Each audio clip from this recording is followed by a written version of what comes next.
Wednesday, March 19th. Kevin Fedotti on your breakfast show, BBC Radio Cambridgeshire. We've been hearing a lot about government plans to tighten the rules on disability benefits that have left, well, people in our county in limbo, uncertainty about what the future holds. Now, yesterday it was announced that big changes on who can get personal independence payments, known as PIPs, but can't say how many people will be affected. We won't find that out until next week.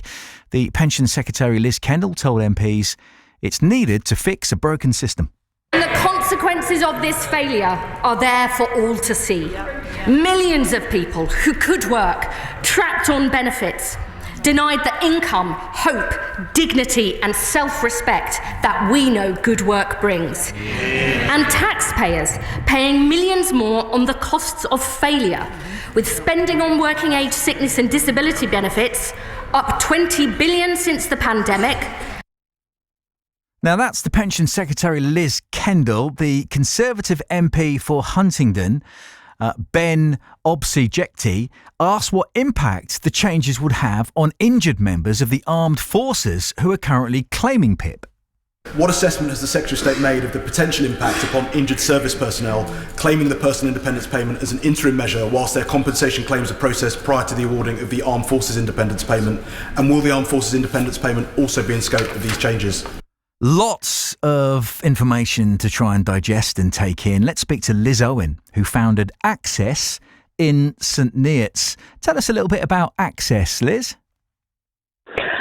It's basically a group that is bringing awareness and hopefully change for people living in St Neots and surrounding areas. I kind of fight for better access to businesses and provide support for people with disabilities of all kinds and kind of connect people through all the contacts we have with various charities and groups throughout Cambridgeshire, really. So clearly you've been very close to all of these announcements. You just heard a clip of Liz Kendall. You heard the Conservative MP for Huntingdon. What's your reaction? It's sickening, really, and makes me very frustrated because it's yet another issue that's being kind of decided, it feels like, by kind of, the bigwigs in Parliament that have no lived experience of what it's like to live with a disability or have to claim benefits, and they kind of don't realise the ripple effect it will have on people with disabilities. I know a lot of people, including myself, who was on PIP, and it doesn't just affect them physically, but it's the mental health impact on being told maybe you're not disabled enough to qualify, which just seems insane to me. I'm ripple effect it will have on people with disabilities. I know a lot of people, including myself, who was on PIP, and it doesn't just affect them physically, but it's the mental health impact on being told maybe you're not disabled enough to qualify, which just seems insane to me. I'm fuming. I can understand that, Liz. Can you just describe to our listeners a little bit about how PIP works for you? So for me, it's obviously not means tested, but for me, I have a long-term chronic health condition which is no cure for. So I have got worse as I've got older, and PIP for me basically provides funding for things like medical staff, hospital appointments, travel. It also can go towards Motability cards if you use that as well.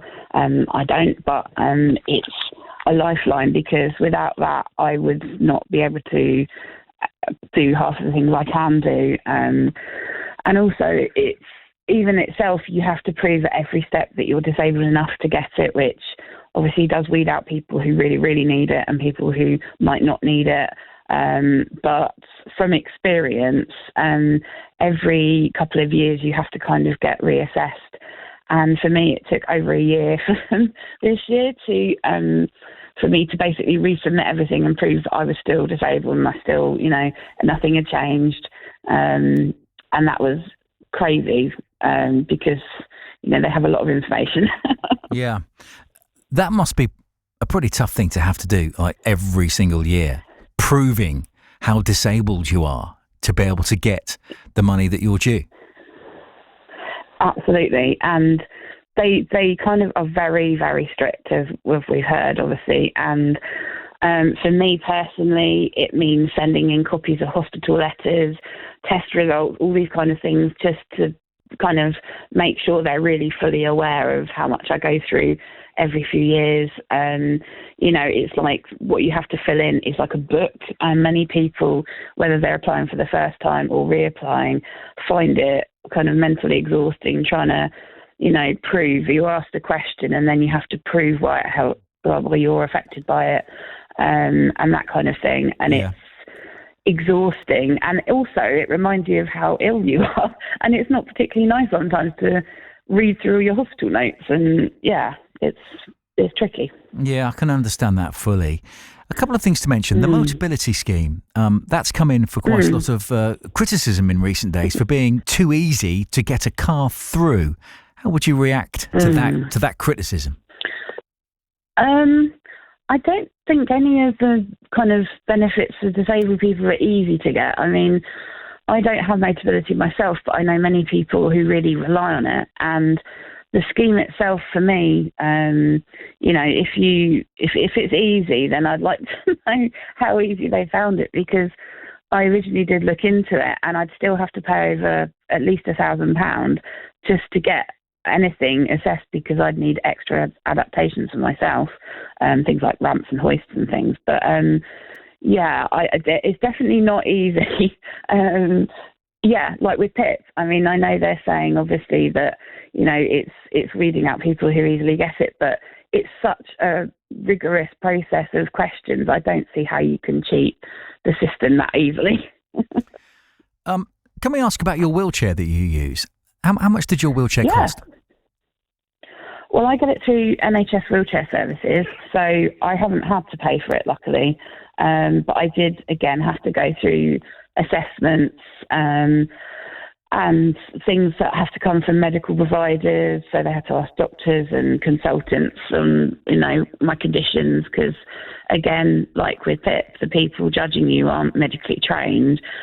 Some of them are like physios and things which are medically trained, but, you need somebody who knows quite a lot about your physical health. And, and I'm one of the lucky ones, but many people are having to do fundraising still.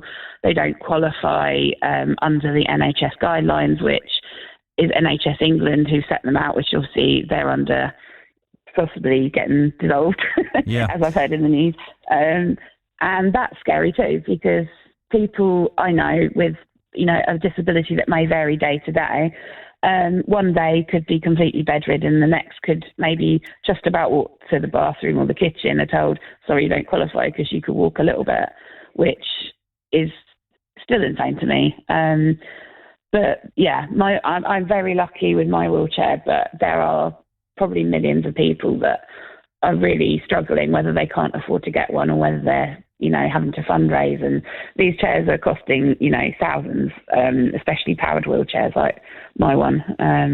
So I do feel very lucky on that side of things. But I'm all fighting every day, because I'm a vice chair of the Wheelchair User Forum for Health Watch where I live. So I'm always hearing stories of people who, are struggling to get adaptations, or the wheelchair itself, or there's, a year's delay, so they're almost housebound because maybe their wheelchair isn't right for them or it's broken. And it's just, the whole system is really broken for disabled people, whether it's wheelchairs, benefits, anything like that. It's just every point you turn seems to be more problems. Liz, I've got to move on, and there's one more question I want to ask you. So just sort of summarising, stricter tests for PIPs, and a PIP is paid to people in England and Wales who've got difficulty completing everyday tasks like getting around, simple things like that. And it's not means tested, and it is available to people who are still working. That should be pointed out. Have you got any sympathy at all for Liz Kendall, who is looking at this whole system, who thinks it's broken, who thinks the taxpayers need to be not better protected, but, the value for money is there, and all of the money that is available is going to the right people? Do you think there is a need to fix the system generally, or not? Definitely not. I don't have any sympathy. I think if she has spent a week, a day, a month, anything in the shoes of someone with a disability, I think that would help. But I don't think any of these politicians have, and they don't think about the long-term effects on people's physical, mental health, families, everything. I just think it's shocking, and their decisions could be really life-changing for someone, and they just don't realise how much that could affect somebody. So, yeah, I'm appalled. OK, Liz, we'll leave it there. Thank you again for joining us this morning on BBC Radio Cambridgeshire. That was Liz Owen, who founded Access in St Neots, and Liz was a finalist in our Great Neighbour category at the Make a Difference Awards. Now, these awards are for everyday acts of kindness that make a huge